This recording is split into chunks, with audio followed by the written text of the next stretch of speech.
वंदे तद्गुणिलब्धे देवादिदेव एक राज भगवान महावीर स्वामी की द्वादशांग जिनवाणी माता की जय। हाँ सोनम जी, सिद्धि प्रिय स्तोत्र निकाल लें।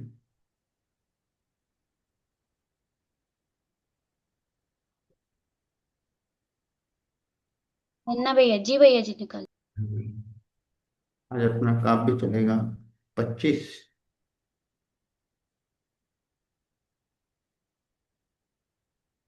सभी लोग ध्यान दें, सिद्धि प्रिय स्तोत्र का काव्य नंबर 25 सभी पढ़ने जा रहे हैं। उसके उपरांत हम तत्वार्थ सूत्र की कक्षा लेंगे।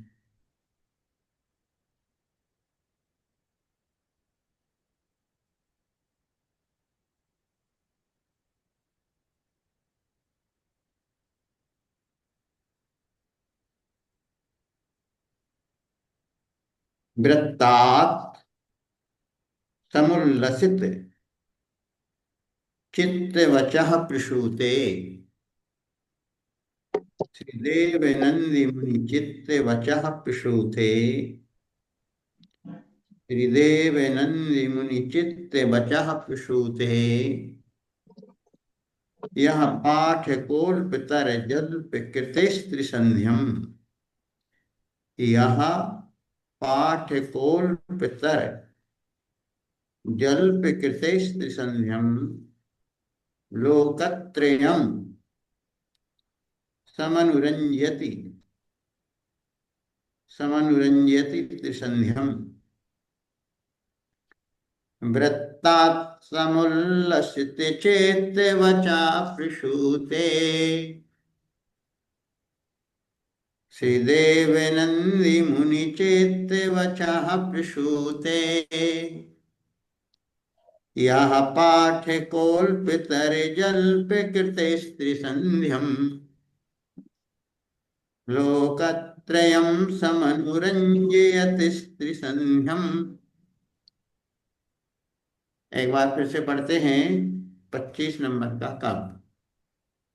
वृत्ता समुल्लसित चेत्तवचः प्रसूते श्रीदेव नंदी मुनि चेत्तवचः प्रसूते यः पाठे कल्पितर्जल्प कृते स्त्रिसंध्यम् लोकत्रयं समनुरञ्जयते स्त्रिसंध्यम्। इस काव्य नंबर 25 में बतलाया जा रहा है वृत्तात् समुल्लसित चित्त वचः प्रसूते। वृत्त का अर्थ लेना बसंत तिलका नामक छंद से। उल्लसित का अर्थ है सुंदर।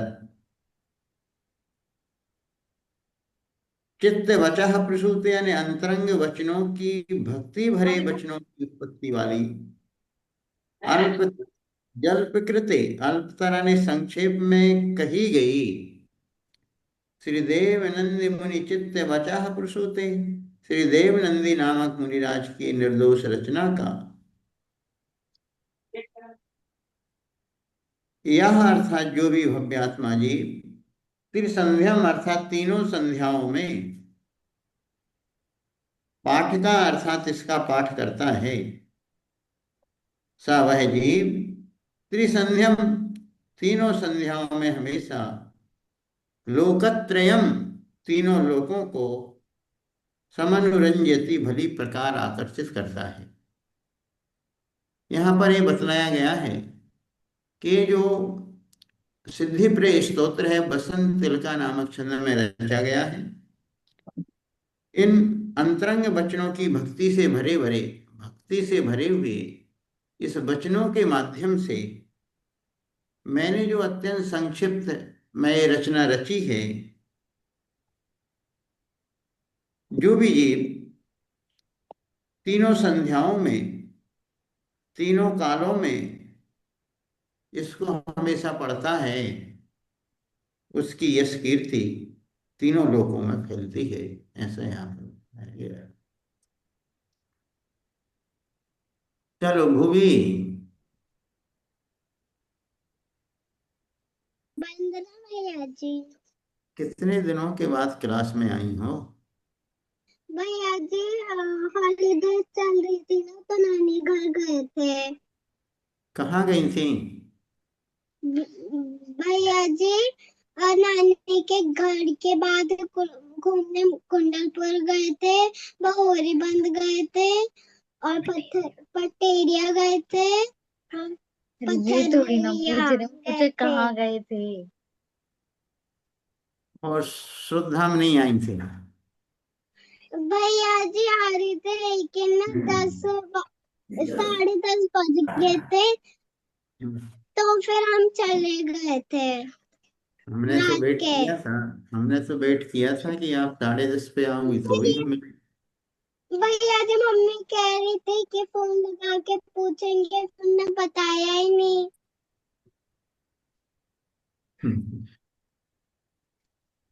तुमने ऐसा अच्छा नहीं किया, यहाँ आई बिना और हमसे मिली नहीं। भैया जी नेक्स्ट टाइम आएंगे तो प्रॉमिस हम आएंगे आपके यहाँ। आपके ही तो बोलेंगे और क्या और बोलेंगे। आपने इतने दिन से क्लास भी ज्वाइन नहीं की। भैया जी नानी के घर थे। तो नानी ने मना किया था कि पढ़ने को? भैया जी खेलने में मैं बिजी थी। हाँ, खेलने में मस्त हो जाते हैं, गलती आपकी है। आपको पढ़ाई लिखाई से कुछ मतलब नहीं, सिर्फ खेलने से मतलब है। तुम नानी के यहाँ खेलने के लिए तो जाती हो, और काहे के लिए जाती हो? और क्या कहना, उधर ना और किसी की डेथ हो गई थी, इसलिए गए थे नानी के घर। क्या हो गया था? मेरे ना कजन की ना डेथ हो गई थी, इसलिए मैं गई थी उधर। किसकी डेथ हो गई थी? कजन से बोलो, चुप करो। किसकी किसकी डेथ हो गई थी? कजन की। कजन मामा की है तो दीदी बोलो। भैया जी कोई कजन मामा डेथ हो गई थी। अच्छा, चलो सत्वार तो सूत्र मम्मा करते हैं चालू। दूसरे अध्याय के अभी तक अपन ने जितने सूत्र पढ़े हैं, उन सूत्रों का एक बार हम सूत्र पाठ कराते हैं, उसके बाद अपन आगे विषय पढ़ेंगे। चलो, द्वितीय अध्याय प्रारंभ थे। सभी लोग जिनका छूटा हुआ है वो भी उच्चारण कर लेंगे। तत्वार्थ सूत्र का दूसरा अध्याय का सूत्र पाठ। औपसमीक्षायकौ भावौ मिश्रस्य जीवस्य स्वतत्वे मौदैके पारिणामिकौ च। औपसमीक्षायकौ भावौ मिश्रस्य जीवस्य स्वतत्वे मौदैक पारिणामिकौ च। क्षमिकक्षायिकौ भावो मिश्रस्य जीवस्य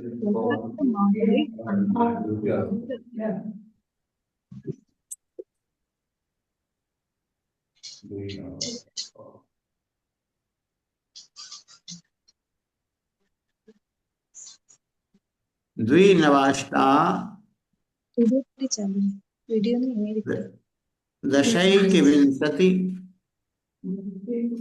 त्रिभेदा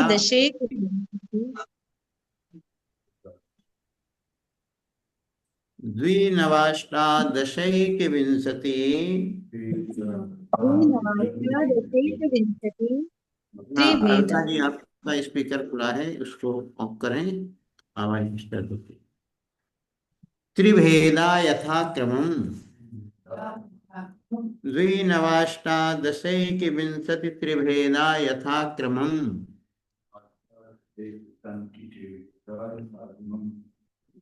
सम्यक्त्व चारित्रे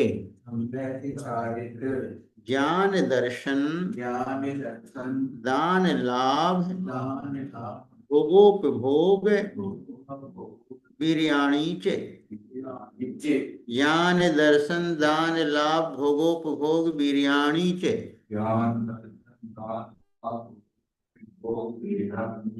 ज्ञाना ज्ञान दर्शन लब्धेयस चतुस्त्री पंचभेदः सम्यक्त्व चारित्र्य संयमः संयमाश्चे ज्ञान ज्ञान दर्शन लब्धयश्चतुस्त्रि पंचभेदः सम्यक्त्व चारित्र्य संयमा संयमाश्चे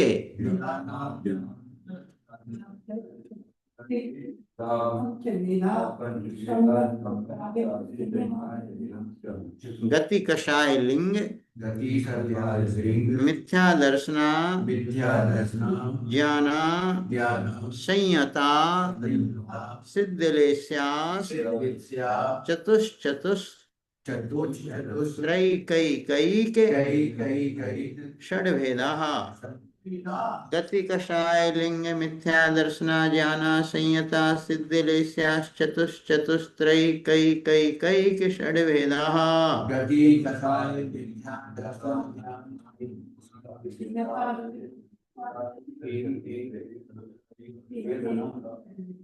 जीव भव्या भव्यत्वानि च जीव भव्या भव्यत्वानि च उपयोगो लक्षणम् उपयोगो लक्षणम् सा द्विविधोष्ट चतुर्भेदा सा द्विविधोष्ट चतुर्भेदा संसारिणो मुक्ताश्चे समनस्काः मनस्काः संसारिणस्त्रिसस्थावरः संसारिणस्त्रिसस्थावरः पृथिव्यप्तेजो वायु वनस्पतयः स्थावरः पृथिव्यप्तेजो वायु वनस्पतयः स्थावरः द्विन्द्रियादयस्त्रिशः द्विन्द्रियादयस्त्रिशः पंचेन्द्रियाणि पंचेन्द्रियाणि द्विविधानि द्विविधानि निर्वृत्युपकरणे द्रवेन्द्रियम् निर्वृत्युपकरणे द्रवेन्द्रियम्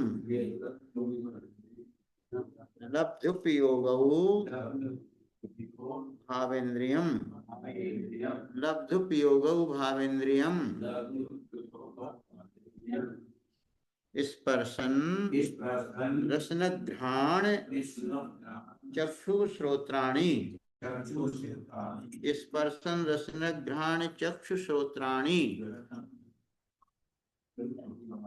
स्पर्श रस गंध वर्ण शब्दास्तदर्थः स्पर्श रस गंध वर्ण शब्दास्तदर्थः श्रुतमनीन्द्रियस्य श्रुतमनीन्द्रियस्य वनस्पत्यन्तानामेकम् वनस्पत्यन्तानामेकम् कृमिपिपीलिका भ्रमर मनुष्यादीना मेकैक वृद्धानि कृमिपिपीलिका भ्रमर मनुष्यादीना मेकैक वृद्धानि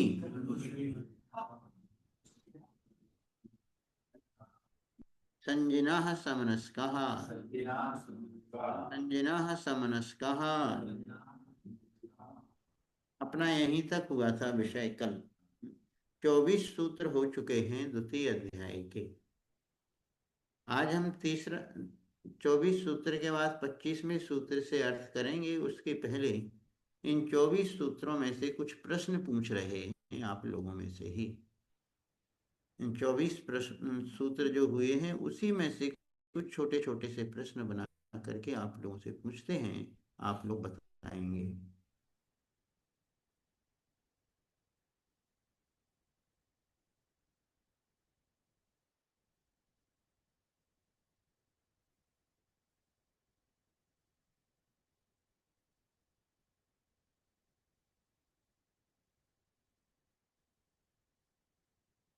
चलो, पहला प्रश्न हमारा ये है, पारिणामिक भाव के कितने भेद हैं और कौन कौन से? पारिणामिक भाव कितने प्रकार के हैं, उनको नाम बताना है। चलो, सुनीता जी संगई बताएंगे। जीव भव्य भव्यत्वानि च। जीवत्व, भव्यत्व और अभव्यत्व, ये तीन पारिणामिक भाव के भेद हैं। ठीक है, बहुत बढ़िया। पारिणामिक भाव तीन प्रकार का होता है, जीवत्व, भव्यत्व और अभव्यत्व। अब आपको बताना है, कोई भी बता सकता है, जीव का लक्षण क्या है। ऐसा सूत्र आया है, आपको सूत्र से ही सूत्र से ही उत्तर देना है। जीव का लक्षण जिस सूत्र में बताया है वो सूत्र बोलना है। बताओ। चलो, दर्शिका बताइए, दर्शिका। वंदना भैया जी। भैया जी, उपयोग लक्षणम। बहुत बढ़िया। उपयोग लक्षणम का मतलब क्या है? जीव का लक्षण उपयोग है। बहुत बढ़िया। आपका लक्षण क्या है?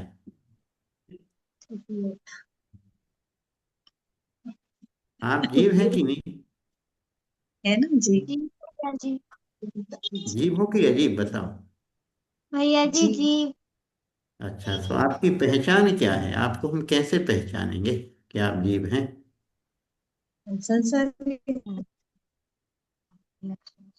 हम तो कह देंगे कि आप अजीब हो, अब आप बताओ कि आप जीव कैसे हो, हम कैसे माने कि आप जीव हो? भैया जी, जिसमें जानने देखने की शक्ति होती है, जिसमें चेतना पाई जाती है। आपके अंदर चेतना है? जी भैया जी।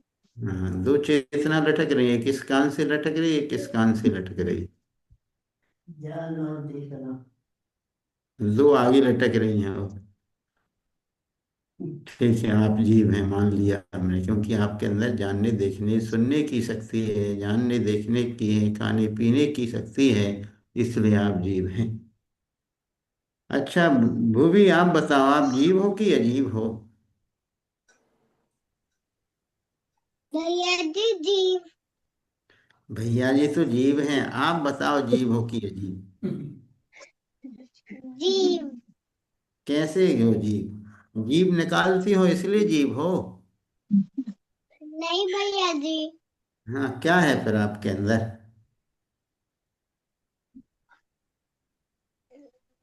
भैया जी, आत्मा। आत्मा आपके अंदर है? वाह, आत्मा, आत्मा कैसी होती, कितनी बड़ी है आपके अंदर आत्मा? भैया जी, पता नहीं। कितने ग्राम की है, 2 ग्राम की, 5 ग्राम की, कितने ग्राम की आत्मा है आपके अंदर? भैया जी, मुझे नहीं पता। अरे, किसको पता? आपकी आत्मा लड़ती है कि नहीं कभी? नहीं भैया जी। आप दीदी से नहीं लड़ती क्या? भैया जी, लड़ती हूँ। हाँ, तो आपकी आत्मा ही तो लड़ती है, और कौन लड़ता है? दीदी से लड़ती भैया है। जी, वो भी लड़ती है। हाँ, तो वो तो हम बता रहे हैं कि वो दीदी की आत्मा भी लड़ती है, आपकी आत्मा भी लड़ती है। और क्या करती है आपकी आत्मा? घूमती भी है। भैया जी, हेल्प भी करती हूँ। हाँ, हेल्प भी करती है, बिल्कुल सही है, हेल्प भी करती है। किसकी हेल्प करती है? भैया जी, हाँ, जिसको हेल्प की जरूरत होती है आपकी आत्मा उसकी हेल्प करती है, बिल्कुल सही है। बच्चे बिल्कुल निर्दोष बोलते हैं, सही बोलते हैं। तो आपकी आत्मा क्या लड़ती भी है, सही है, बिल्कुल आपकी आत्मा लड़ रही है, खाती है, पीती है। देखो, जो काम हम सुबह से शाम तक कर रहे हैं, जानना देखना रोना खाना पीना, खेलना कूदना, पढ़ना लिखना, ये सब जीव ही कर रहा है। और ये संसारी जीव है जो ये सारे कार्यों को कर रहा है। उपयोग लक्षणम, और ये हमारा लक्षण क्या है? उपयोग। जब तक हम अपने ज्ञान और दर्शन से जुड़ते नहीं हैं, जब तक हमारा ये कोई भी काम होता नहीं है, इसलिए उपयोग लक्षण जीव का लक्षण बिल्कुल यथार्थ है। जीव के दो भेद बतलाए थे कि जीव दो प्रकार के होते हैं। वे दो भेद वाला सूत्र कौन सा है? जीव के दो भेद कौन कौन से हैं? भैया जी वंदना। हाँ, संसारिण प्रेरणा। मुक्ताश्च। हाँ, कौन से? संसारिणो मुक्ताश्च। संसारिणो बहुत बढ़िया। संसारिणो मुक्ताश्च, संसारी जीव और मुक्त जीव के और भेद मुक्त। से संसारी जीव, जीव दो प्रकार के, एक संसारी और एक मुक्त। अब यदि हम कहें कि संसारी जीव के कितने भेद हैं, संसारी जीव के भेद का कथन करने वाला सूत्र कौन सा? भैया जी हाँ। वंदना। हाँ, चलो आप ही बोलो, चलो। समनस्का मनस्काः। हम्म। शिरसस्थावरः। संसारिणः स्थावराः। ये दोनों सूत्र हैं संसारी जीव के, समनस्का मनस्का और संसारिणस्थावरः। स्थावर जीव के भेद बतलाने वाला सूत्र कौन सा बताया था? चलो ये बताएगी आकर्षी, डोंगरगढ़ से आकर्षी बतला रही। वंदना भैया जी। हम्म, पृथ्वी तेजो पृथ्वी तेजो वायु वनस्पतियाः स्थावराः। बहुत बढ़िया। स्थावर जीव कितने प्रकार के होते हैं, उनके नाम और गिना दो, इस सूत्र में बताए।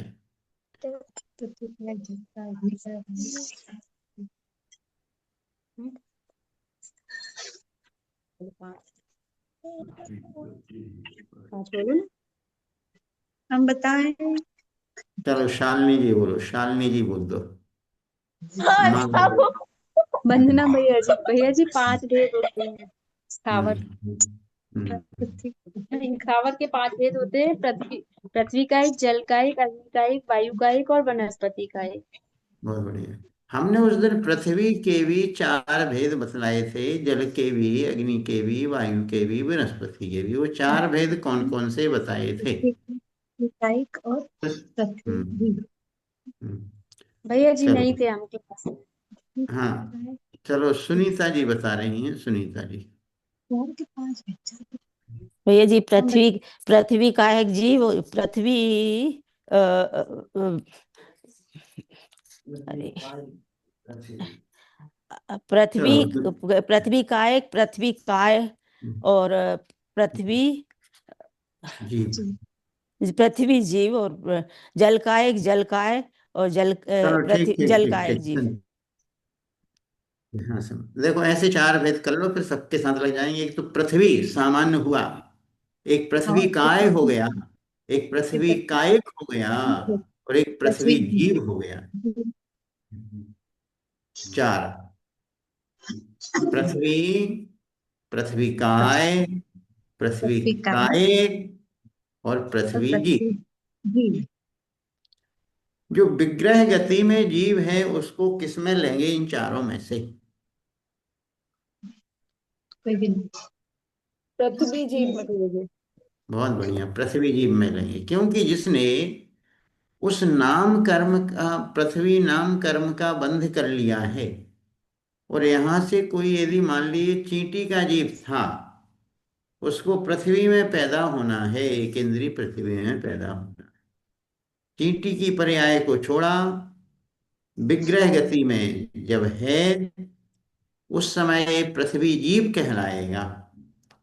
और जब वहां पृथ्वी में जाकर के जन्म ले लेगा तो पृथ्वी कायिक कहलाएगा। और जब पृथ्वी कायिक में से पृथ्वी जीव निकल जाएगा, तो जो पृथ्वी काय कहलाएगा। और सामान्य रूप से जो कहा जाता है वो पृथ्वी कहा जाता है। सामान्यतः पृथ्वी, जिसमें से जीव निकल गया, डेड बॉडी पड़ी है, वो पृथ्वी काय। मान लो जो शंख वगैरह हैं, सीप वगैरह हैं, उसमें से जीव निकल चुका है, तो वो क्या कहलाएगा? वो पृथ्वी काय वाला है। पृथ्वी काय कौन है? जिसमें भी जीव रह रहा है। पृथ्वी जीव जो विग्रह गति में है वो पृथ्वी जीव कहलाता है। द्रवेंद्री का लक्षण क्या है? द्रवेंद्री किसे कहते हैं? चलो डिम्पल जी बताएंगी द्रवेंद्री का बतलाने वाला सूत्र। वंदना भैया जी, निर्वृत्त्युपकरणे द्रवेंद्रियम। बहुत बढ़िया। निर्वृत्ति और उपकरण को द्रवेंद्री कहते हैं। भावेंद्री का कथन करने वाला सूत्र कौन सा? रश्मि जी भोपाल बोलो। रश्मि जी भोपाल।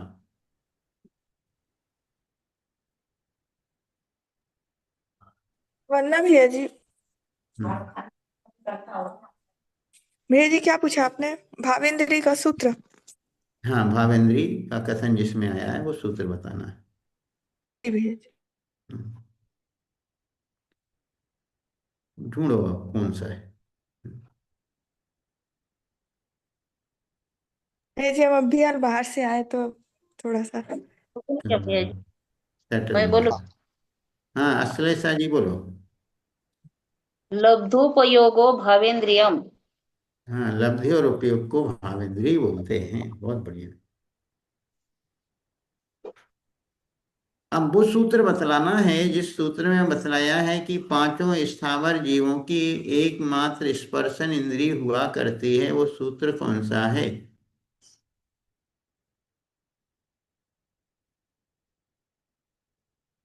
चलो भव्या बोलो। भव्या, स्थावर जीवों की एकमात्र एक स्पर्शन इंद्रिय होती है, वो वाला सूत्र बोलना है।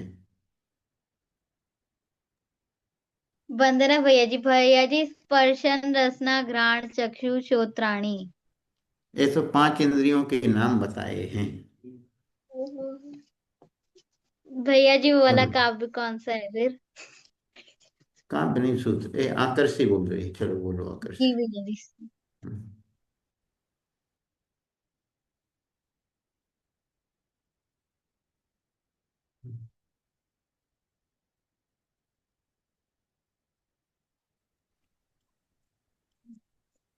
भैया जी वनस्पतया नामेकम। वनस्पत्यंता नाम एकम। वनस्पति वनस पर्यंत की एकम माने एक ही इंद्रिय होती है।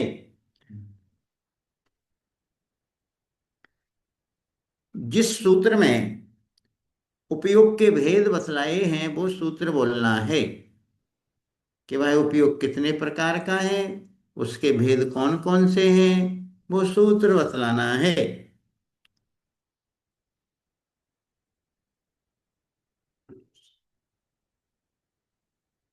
दीप्ति जी कोठिया बताएंगे। दीप्ति जी कोठिया।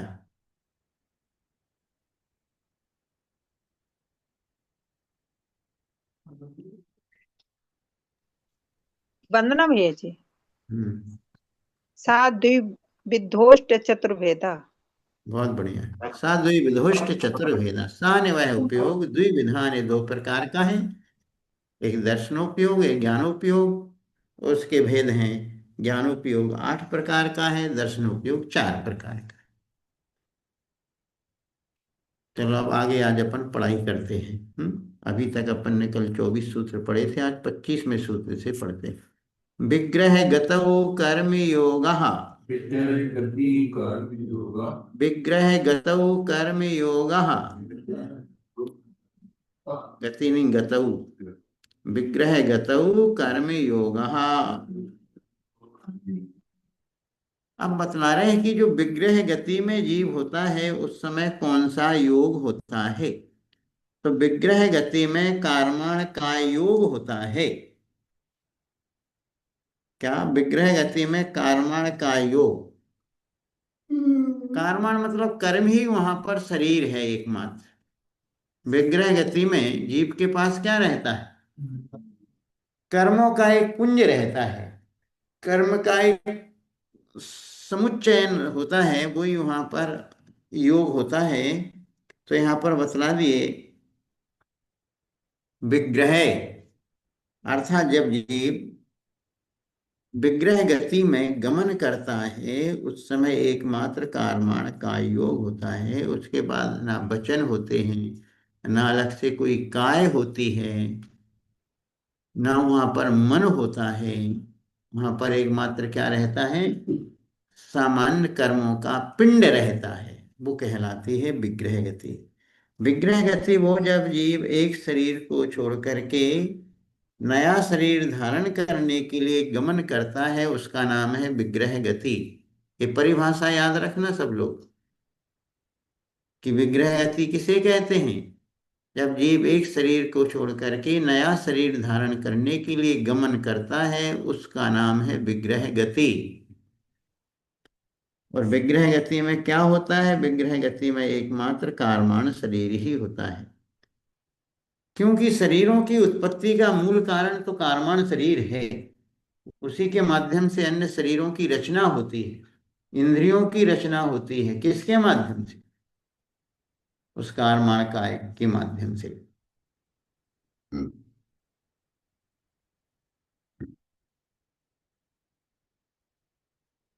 अब सूत्र नंबर 26 अनुश्रेणी गति अनुश्रेणी गति कहते गति यानी गमन जीव का गमन और पुद्गलों का गमन किस प्रकार होता है उसकी क्या व्यवस्था है। तो कहते हैं जीव और पुद्गलों का गमन अनुश्रेणी यानी आकाश के प्रदेशों की श्रेणी यानी पंक्ति के अनुसार ही होता है। मान लीजिए यहाँ भी सारी व्यवस्थाएं आप कहाँ से चलते हैं आप रास्ते से चलते हैं सड़क से चलते हैं कहीं इधर उधर से नहीं चल लेंगे। गाड़ी 4 व्हीलर चल रही वो भी रोड से चलती है।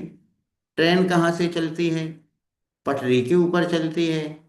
एरोप्लेन कहाँ चलता है तो एरोप्लेन की भी लाइनें निश्चित हैं वहीं से चलता है भाई जाए ऐसा नहीं कहीं से कहीं भी घुस जाए।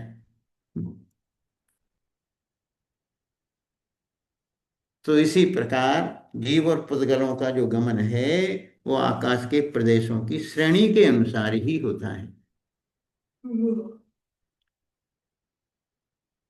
रास्ते श्रेणी रास्ते रास्ते और रास्ते वही श्रेणी यानी रास्ते।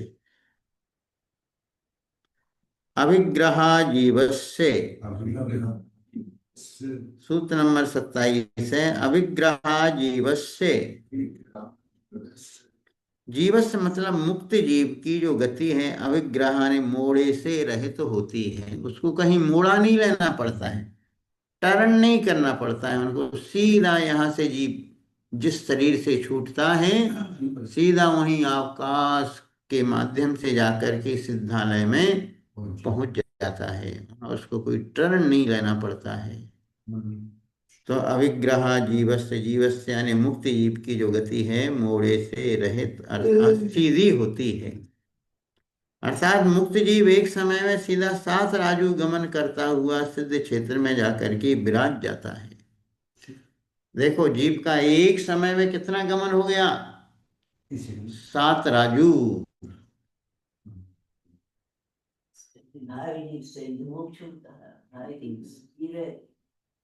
पुद्गल का गमन एक समय में कितना हो सकता है देखो पुद्गल का गमन एक समय में 14 राजू हो जाएगा। मतलब कोई नरक में कोई पुद्गल है और वो सीधा वहां से निकलेगा गमन करेगा तो कहाँ पहुंच जाएगा सिद्धालय में जाकर के पहुंच जाएगा।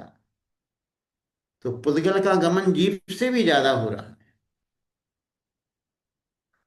वो श्रेणी जाएगा। हाँ श्रेणी के अनुसार तो सब जाते हैं। इतना तय है कि सिद्धालय में जीव तो जाने के बाद वापस नहीं आ सकता है लेकिन पुद्गल वहां से जाकर के वापस भी आ जाता है।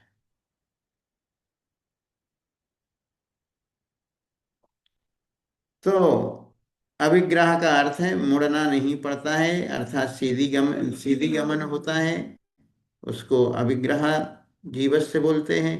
विग्रहवती का अर्थ होता है जहां पर जीव को मुड़ना पड़ता है मोड़े लेना पड़ते हैं वो विग्रहवती कहलाता है।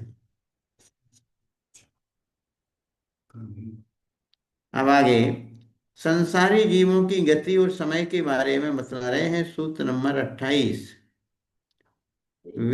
विग्रहवती च संसारिणः प्राक् चतुर्भ्या। विग्रहवती च संसारिणा प्राक् चतुर्भ्यः।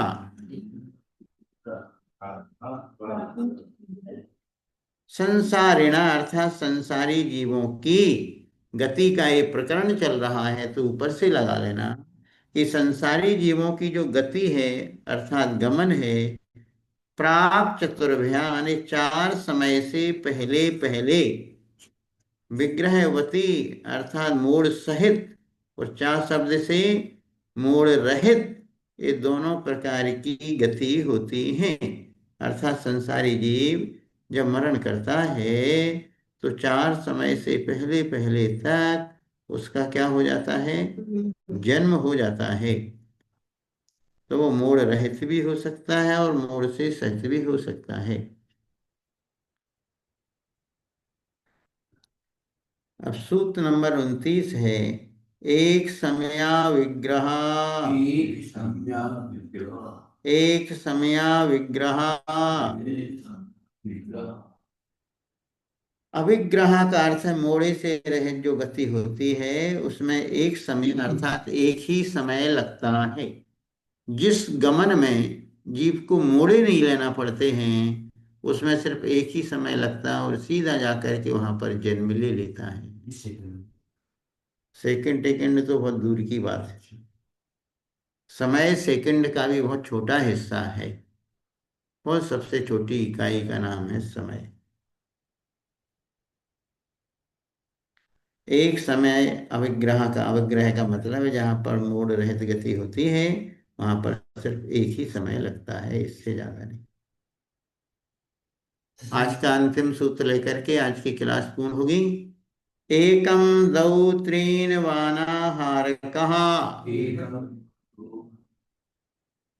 एकम दौ त्रीन वानाहारकः। आप कहते जीव कब कितने समय तक अनाहारक रहता है। एकम एक समय, दो दो समय, त्रीन यानी 3 समय तक जीव अनाहार का यानी आहार से रहित होता है। कहते हैं कि जहां पर उस जब तक जीव विग्रह गति में रहता है, जब तक अनाहारक दशा रहती है, तो वहां पर 1 समय 2 समय 3 समय तक जीव क्या बना रहता है, अनाहारक बना रहता है। ज्यों ही जन्म ले लेता है, चौथे